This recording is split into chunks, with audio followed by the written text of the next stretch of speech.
Debido al impacto psicológico que ha tenido la pandemia, han sido un gran número de personas que han pensado recurrir a los libros de autoayuda como forma de buscar soluciones al malestar psicológico. Sin embargo, últimamente, este tema ha generado bastante polémica, ya que las especialidades de la salud, como psicólogos, médicos o incluso también nutricionistas, recomiendan ser muy cuidadosos a la hora de confiar en estas publicaciones para resolver problemas de salud física y mental. Hablamos de salud, hablamos de salud, hablamos de salud. Isabel Fernández, la psicóloga que cada martes se encuentra aquí con nosotros. ¿Qué tal? Muy buenas. Muy buenos días, ¿qué tal? Bueno, para comenzar, ¿cómo distinguimos lo que es un libro de autoayuda? Bueno, pues libros de autoayuda serían esos libros que contienen como especie de pautas o recomendaciones que en teoría pues lo que venden es que ayudan a la gente a ciertas cosas. Por ejemplo, a alcanzar un determinado concepto de felicidad, o a hacer dietas, o a eliminar la ansiedad, o a conseguir motivación o fuerza de voluntad, etcétera. Hay que decir que en los últimos años, como tú has dicho, ha sido tal el boom de libros de autoayuda que se ha publicado, que yo ya diría que es casi imposible que la población general sepa distinguir de cuándo un libro contiene información fiable de cuándo no. Digamos que ha sido tal la afectación de las circunstancias de los últimos años en la salud mental, que es de lo que yo puedo hablar porque es en lo que trabajo, que digamos que se ha aprovechado para vender este tipo de contenidos y de lecturas. Bueno, veréis que, yo soy un poco detractora, siempre hablando desde un punto de vista profesional, por supuesto, porque ves que en lugar de ser beneficiosos, a veces han podido llegar incluso a empeorar un problema de salud mental e incluso a cronificar sufrimiento en la gente, como estamos observando con este boom de la autoayuda. ¿Y por qué como profesionales de la salud o de la psicología hay cierto escepticismo, digámoslo así, a estos libros, a los libros de ayuda? Pues por una parte porque no siempre son escritos por gente especialista en el tema del que escriben, pero sobre todo la razón de que seamos un poco detractores es que los libros de autoayuda, lejos de ayudar a solucionar los problemas psicológicos, lo que estamos viendo es que en algunos casos llegan incluso a cronificarlos y por lo que veo en el día a día acaban dejando a la persona que cree que le resolverá el problema incluso agotada y desesperada cuando ve que no se soluciona realmente, y lo explico mejor. Un libro de autoayuda contiene un conjunto de recomendaciones generales que se arrojan ahí de manera general buscando que la persona se los autoaplique y que eso le funcione pues a todo el mundo, y no pasa así. De hecho, me gustaría que tuviéramos claro que no tienen nada que ver con la psicología científica y con los tratamientos que aplicamos los psicólogos sanitarios. Cuando aparece un problema psicológico, como pongamos que sería, por ejemplo, la ansiedad, la persona tiene unos síntomas que pueden ser muy parecidos a los de otras personas con esa misma ansiedad, ¿no? Pero realmente el funcionamiento psicológico que hay bajo esos síntomas y que los causa es muy distinto en cada caso. Bajo esa ansiedad pueden haber distintos estilos de pensamiento, distinta historia vital, circunstancias, estilos de afrontamiento muy diferentes, etcétera. O sea que para yo atender a la ansiedad de una persona necesito realizar una evaluación minuciosa de ese caso específico para poder adaptar mis técnicas precisas que se necesitan en ese caso y en el momento vital que esa persona viene a consulta. Y los libros de autoayuda pues dan una pauta general que puede no servir para cada caso particular. Entonces, Isabel, se podría decir que, como hemos hablado ya otras veces en este espacio, el verdadero tratamiento para nuestros problemas psicológicos conlleva, diseñar un traje a medida para cada paciente o persona, ¿no? Exacto, y además es que cuando la persona cree que leyéndose un libro de autoayuda con pautas generales solucionará un problema particular, está generándose una expectativa de que con eso va a estar mejor o va a eliminar un sufrimiento.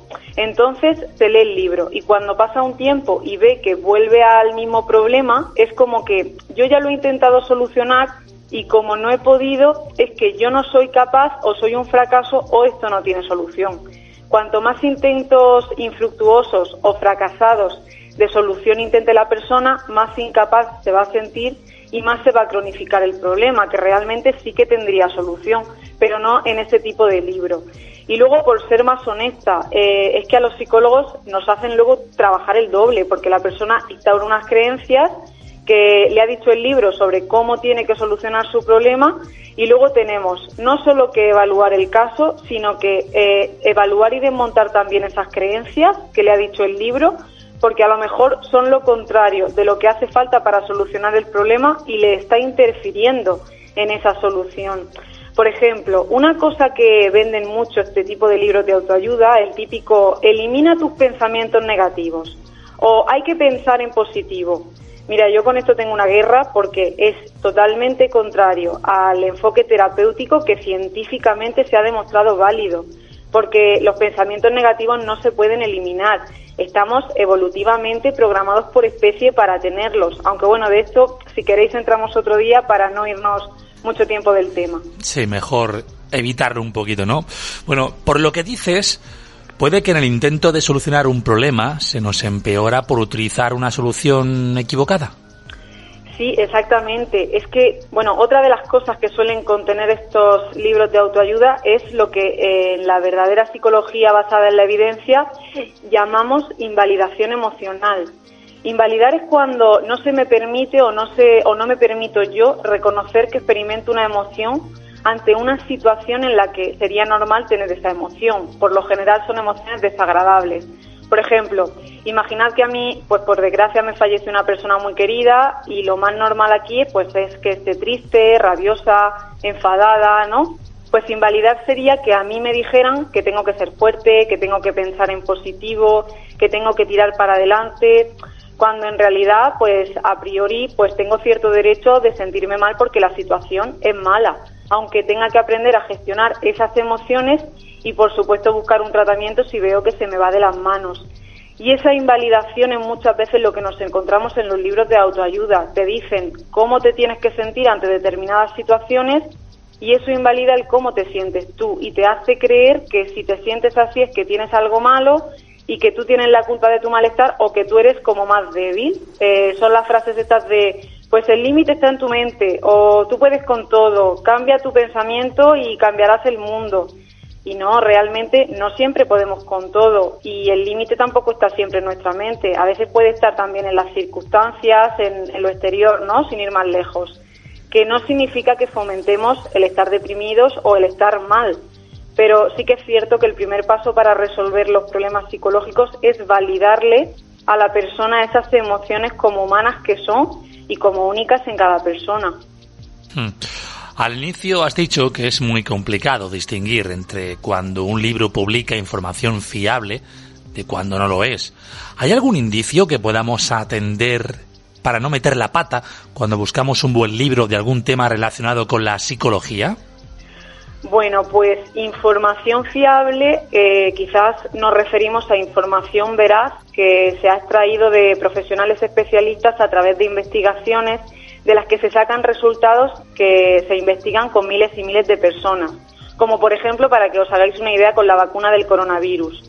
Por ejemplo, en el caso de la psicología, que es el ámbito en el que yo trabajo, para, por ejemplo, saber que la terapia cognitivo-conductual es efectiva contra la depresión, pues se hicieron y se siguen haciendo muchísimas investigaciones en las que participan millones de personas en todo el mundo y además de distintas nacionalidades, culturas, edades, etcétera, de manera que se comprueba la eficacia de ese tratamiento y de las técnicas de manera probada.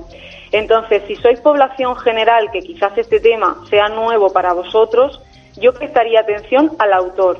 Se puede coger el autor, se puede meter en Internet, en Google, y ver la trayectoria que lleva esa persona. Que ponga que ha escrito muchos libros de autoayuda y que dé una fórmula milagrosa para algo, por ejemplo, para el miedo, que puede ser muy común, eso no es un buen criterio para comprar el libro, porque hoy con dinero pues cualquiera puede publicar, siendo honestos. Pero que ponga que es psicólogo clínico, que es sanitario, que es terapeuta, que trabaja en un centro con mucha experiencia y que se ha formado, por ejemplo, en varias universidades, puede ser que eso sí que sea un buen indicio. Y ojo, también destacar, muy importante, no porque sea un buen libro, tampoco quiere decir que me vaya a solucionar mi problema, porque si fuera así los tratamientos psicológicos no serían necesarios. Esto es como si alguien pues pretende aprender a conducir pues leyéndose el libro de la autoescuela, ¿no? Imaginaos. O queremos aprender a montar en bici observando a los ciclistas cómo lo hacen. Entonces, pues con la recuperación psicológica pasa igual, se entrena activamente con un tratamiento diseñado para cada caso y mucha implicación de la persona, del paciente. Si es un buen libro, sí que me puede ayudar a elegir un buen tratamiento o un buen psicólogo a través de desmontarme mitos sobre salud mental. Eso sí que lo podemos encontrar. Bueno, aún así, como dices, debemos tener claro, ¿no?, que los problemas a veces son complicados y no siempre se solucionan, sobre todo solo con un libro. Claro, eso es importante destacarlo. Pensar que los tratamientos deben ser evaluados, como hemos dicho, para cada caso, con un abordaje individual. Esa es la principal razón por lo que las pautas, las recomendaciones no funcionan en psicología, al menos. Pensad que yo después de cada sesión de 1 hora con un paciente dedico como mínimo otra media hora para supervisar esa sesión, para ver qué se ha hecho, qué objetivos hemos cumplido, qué se nos queda por cumplir, cómo adapto las técnicas para que ese paciente las pueda interiorizar y le funcionen, qué dificultades hay, qué barreras, qué dificultades para cumplir con las tareas.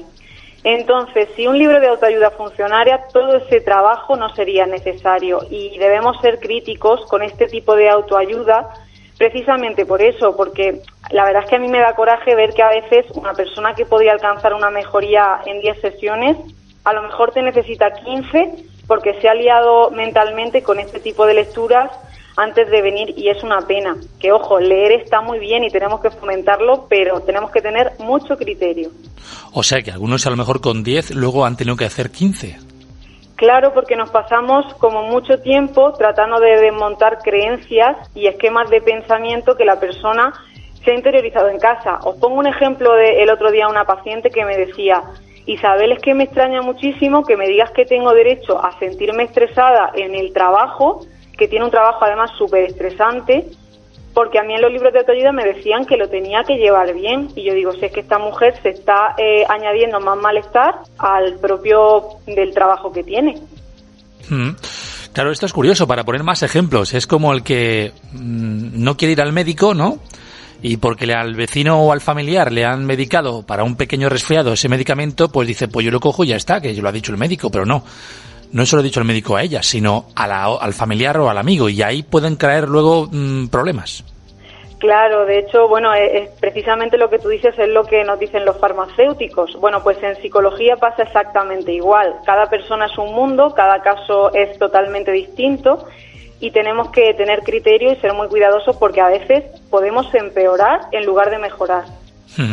Pues creo que queda bastante claro el hablar hoy de ¿ayudan los libros de autoayuda? Bueno, pues buena contestación. Isabel Fernández, agradecerte como siempre que estés aquí, aunque se puedan crear muchas dudas sobre esto que hemos hablado hoy, por ejemplo, de los libros de autoayuda. ¿Habrá alguna forma de ponerse en contacto contigo para este tema u otros? Pues para, no sé, una consulta y saber por lo menos por dónde los tiros, cómo podemos poder localizarte.